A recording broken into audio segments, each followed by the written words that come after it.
Visiting the country after its devastating earthquakes, United States Secretary of State Antony Blinken pledged US aid for Turkey on Monday. He spoke after a Sunday visit to the quake zone, where rescue work was winding down 2 weeks after the worst disaster in the country's modern history. The United States is here to support you in your time of need, and we will be by your side for as long as it takes to recover and to rebuild. The quake wasn't the only subject on the agenda, though. Blinken wasted no time in pushing his Turkish counterpart, Mevlut Çavuşoğlu, on speedy NATO accession for Sweden and Finland, something Washington strongly supports. The two countries applied to join the Transatlantic Defence Pact last year after Russia invaded Ukraine, but they faced unexpected objections from Turkey. Ankara says Stockholm has harboured what Turkey calls members of terrorist groups and recently indicated it would only approve Finland for NATO membership. Çavuşoğlu said that all parties in the alliance must convince Sweden in particular to take more action to address Ankara's concerns and win its support for the bid. Finland and Sweden have already taken concrete steps to fulfill the commitments that they made under the trilateral memorandum of agreement that they signed with Turkey on the margins of the NATO summit in Madrid. We welcome and appreciate those steps. I think they're quite significant. Çavuşoğlu added that suspended talks with Sweden and Finland would resume soon in Brussels, though, an indication of easing tensions between Stockholm and Ankara. Relations between NATO allies Turkey and the US have been strained since 2019, when Ankara acquired Russian missile defence systems. But the US State Department has offered a total of $185 million in humanitarian assistance to support the earthquake response in Turkey and Syria. The death toll from the quakes now stands at more than 46,000 people across both countries. Mauritius grounded flights and shut its stock exchange on Monday as Tropical Cyclone Freddy approached the island. The storm, packing winds of up to 75 miles per hour, poses a direct threat to Mauritius, the island nation's weather service has said. It warned that a storm surge is likely to cause coastal inundation in risk areas. Video verified by Reuters showed strong winds and waves hitting an oceanfront hotel. Water could be seen entering the lobby as guests and staff looked on. Authorities on the island of Madagascar, around 700 miles west of Mauritius, said they were expecting a direct hit by late Tuesday.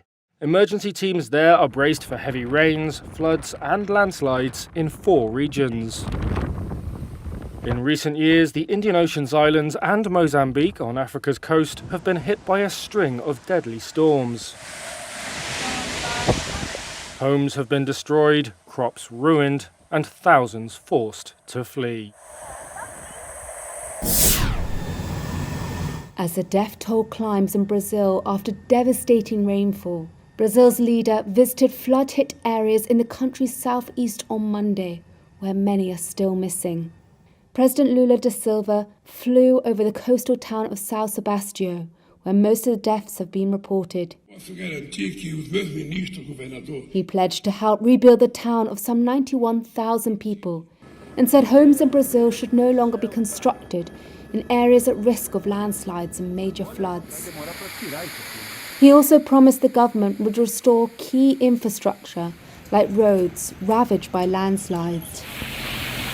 More than 2,000 people in Sao Paulo state have been forced from their homes after rains pounded the coast and left behind more than 23 inches of water.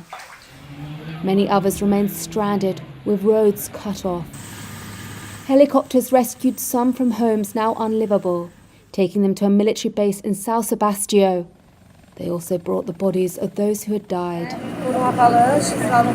This woman says she's lucky to be alive after an avalanche reached one of the walls of her home. The floods were the latest in a series of disasters that recently struck Brazil, where shoddy construction, often on hillsides, regularly leads to tragic consequences during the rainy season. This disaster also struck during Brazil's carnival holiday period, when thousands flocked to the region's beaches.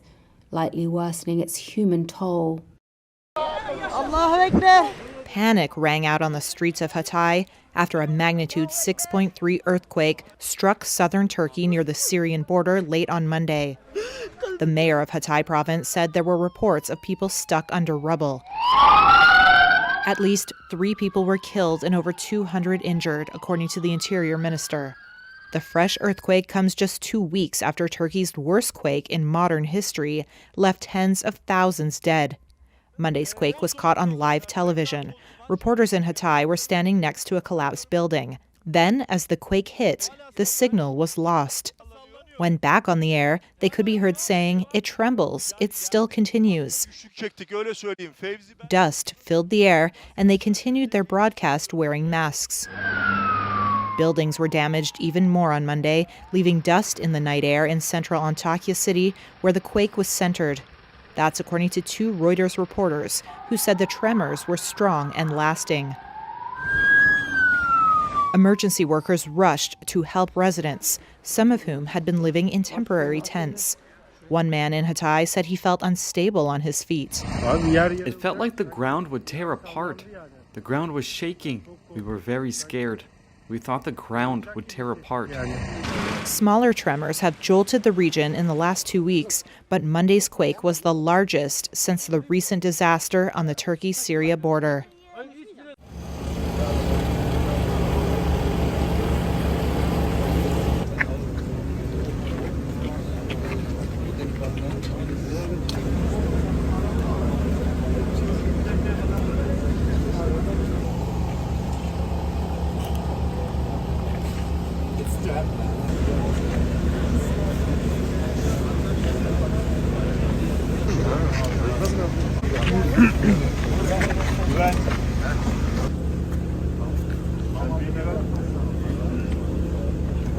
Açın abi. Yok. Kafa açacak arkadaşlar.